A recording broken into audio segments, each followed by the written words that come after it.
Olá, vamos para mais um conteúdo de matemática. Essa semana falaremos sobre razão e proporção entre segmentos. Mas antes de mais nada, o que é que significa a palavra razão? Razão é uma comparação entre duas grandezas. E já foi comentado em algumas de nossas aulas que razão é sinônimo de fração, sinônimo, portanto, de uma divisão. No caso de uma simbologia, fracionária, a divisão acontece sempre pelo numerador, sendo dividido pelo denominador. Então, a razão seria justamente isso. A razão entre dois números, entre duas grandezas, significa a divisão entre elas. Tá? E aí você pode se perguntar, ok, mas em que sequência eu vou dividir? Você vai seguir a ordem daquele enunciado, da ordem das grandezas. Então, por exemplo, a razão entre 2 e 5. Quem é que vai ser o nosso numerador e quem é que vai ser o nosso denominador? O 2 vai ser o nosso numerador, ele veio lá primeiro, e depois o 5, tá? A resposta, ela pode ser dada tanto em fração quanto em número decimal, depende muito. E o outro caso, a razão entre 3 e 6. Observe que aí houve uma simplificação de fração. Então, a gente pode lembrar o seguinte, né? Todas as vezes que a gente fala de fração, independentemente de qual assunto se trate, é necessário sempre estar atento à possibilidade de realizar uma simplificação. E o que é proporção? Depois que você entende o que é razão, você começa a entender a proporção, porque a proporção é uma igualdade entre duas razões. Se é uma igualdade entre duas razões, nós vamos ter um símbolo de igualdade, de um nosso igual, entre essas duas razões. E para que haja a proporção, o valor dessas razões tem que ser o mesmo. E quando a gente fala sobre o valor ser o mesmo, é o resultado dessa divisão, dessa fração. A gente sabe que existem frações que são equivalentes, ou seja, elas se escrevem de forma diferente, mas o resultado da fração é a mesma. Por exemplo, se a gente tiver a fração 2 quintos e 10/25. Em ambas as opções, a gente vai ter o mesmo resultado da fração, por mais que o numerador e o denominador sejam diferentes. E aí, como é que a gente vai identificar essa proporção, né? Por exemplo, aqui, segmentos de reta. Nós temos aí 4 segmentos de reta. E como é que a gente sabe que o AB é proporcional ao CD, que é proporcional ao EF, que é proporcional ao GH, né? Observe que aqui ele colocou uma ordem de segmentos. Então, para a gente fazer a nossa proporção, nós vamos colocar as duas primeiras duplinhas aqui, né, em uma fração e as outras duas também. E se você fizer a divisão do segmento AB pelo segmento CD, assim como fazer a divisão do segmento EF pelo segmento GH, você vai encontrar o resultado de 1/2, ou 0,5. Vamos ver isso na prática, né? Novamente, eu tenho 4 segmentos de reta, todos eles têm um valor numérico, exceto o último, o AB. Como é que a gente pode encontrar esse AB? Através dos conceitos de razão e proporção. Bem simples. Observamos a ordem que ele colocou, AB com CD, EF com GH, e aí colocamos nas suas devidas posições. E agora nós vamos substituir. Onde a gente souber quanto equivale, numericamente, nós colocamos esse valor numérico. Aquele segmento de reta que a gente quer saber quanto vale, podemos chamar ele de X, por exemplo. Então, o CD mede 12 centímetros, o EF mede 4 e o GH mede 16. Cuidado com a posição dos números, porque se você erra um ou outro número, você pode acabar se equivocando no final da resposta. Aqui, a gente pode aplicar o famoso cruz-credo, que é o produto entre os extremos. Como assim o produto entre os extremos? Multiplicar o numerador de uma fração pelo denominador do outro, e aí eu escrevo lá essa multiplicação, e do outro lado da equação vai ficar a outra multiplicação entre os outros dois extremos, tá certo? E aí aqui agora é resolver uma equaçãozinha do primeiro grau, onde o x vai dar 3 centímetros. Observe que a gente utilizou os números que têm a mesma unidade de medida, centímetro, centímetro e centímetro. Vamos agora para a parte de figuras semelhantes. O que são figuras semelhantes? As pessoas confundem muito a palavra semelhante com a palavra igual, ou com a palavra congruente. Ser congruente é ser igual na matemática. Mas ser semelhante não significa que ele vai ter, né, medidas iguais. A palavra semelhante significa que elas são parecidas. Então, o que é que faz uma figura ser semelhante? É quando ela tem medidas proporcionais. Ou seja, ela pode sim ser, né, serem figuras iguais, mas elas não são obrigadas a ter a mesma medida do lado, ou seja, de terem o mesmo tamanho. O que mais importa é que elas têm o mesmo formato, consequentemente, ela tem lados proporcionais. Então, por exemplo, eu posso ter duas figuras onde a lateral de uma é 4 vezes maior do que a outra. Se essa proporção se repetir em todas as laterais, ou seja, todos os lados forem 4 vezes maiores que os seus lados correspondentes, então essa figura é semelhante. Por exemplo, aqui, o lado AB desse meu quadrilátero mede um quadradinho desse aqui, né? Um lado de um quadradinho desse. Já o meu A1B1, ele mede 4, ou seja, ele tem aqui 4 vezes o valor.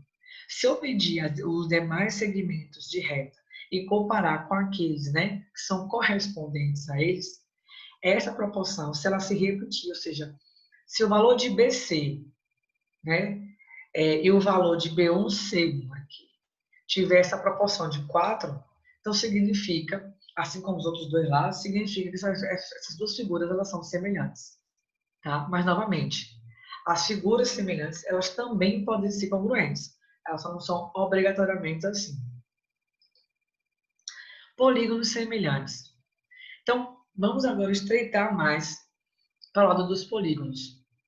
Para que um par de polígonos, né, sejam aí semelhantes, eles precisam ter lados correspondentes proporcionais. Lembrando que a palavra correspondente significa o seguinte, ó, a gente ocupa a mesma posição. Nós temos a formação dos mesmos ângulos. Por exemplo, aqui. Vamos observar aqui que o AB é proporcional à linha B'. Eles ocupam a mesma posição porque eles possuem os mesmos ângulos. Olha só, esse ângulo aqui com 4 curvas, esse aqui com 3 e com 3, ou seja, eles são formados pelos mesmos ângulos. Então, para que os polígonos sejam semelhantes, eles precisam ter lados correspondentes proporcionais e ângulos correspondentes congruentes. Eu destaquei essas duas palavras porque as laterais, os lados, eles podem ter medidas diferentes, no entanto que haja o que? Proporção. Já os ângulos, eles têm que ser obrigatoriamente iguais. Quando eu falo os ângulos, são os ângulos correspondentes. Ou seja, ó, o ângulo A é congruente ao ângulo A'. Quando eu falar linha, é essa linhazinha aqui do lado, né? O ângulo B é congruente ao ângulo B'. Tá? E aí percebo que o A é correspondente ao A' e eles são congruentes. Então, se tiver essas duas características, esses polígonos são semelhantes. Se uma das duas não tiver ok, ou seja, se você não atender alguma das duas condições, é porque esses polígonos deixam de ser semelhantes. Aí vamos ver aqui, né, a proporção. Ó. Observe que a proporção entre esses 4 pares de lados é a mesma. Então, se a proporção é a mesma, eles são lados proporcionais, são figuras semelhantes. Tá ok? Vamos a um exemplo prático. Calcule o valor dos lados representados pelas incógnitas x, y, z e w. Nessa de cá, a gente tem que identificar aqui quem são os lados correspondentes. Por exemplo, vamos primeiro para o x. Né? O x, ele se encontra numa posição entre esse ângulo de cá e esse aqui. Qual é, na outra figura, o lado que também segue essa mesma lógica, que pega esses mesmos dois ângulos? Olha só. O nosso 25. Mas como é que a gente pode fazer para encontrar o valor de x? Né? Nós temos que procurar aquele par de ângulos onde existam valores numéricos suficientes para que a gente encontre o valor da nossa incógnita. Então, por exemplo, aqui, o 14 ele é proporcional, né? É um lado proporcional e correspondente ao lado aqui, ó, que mede 10.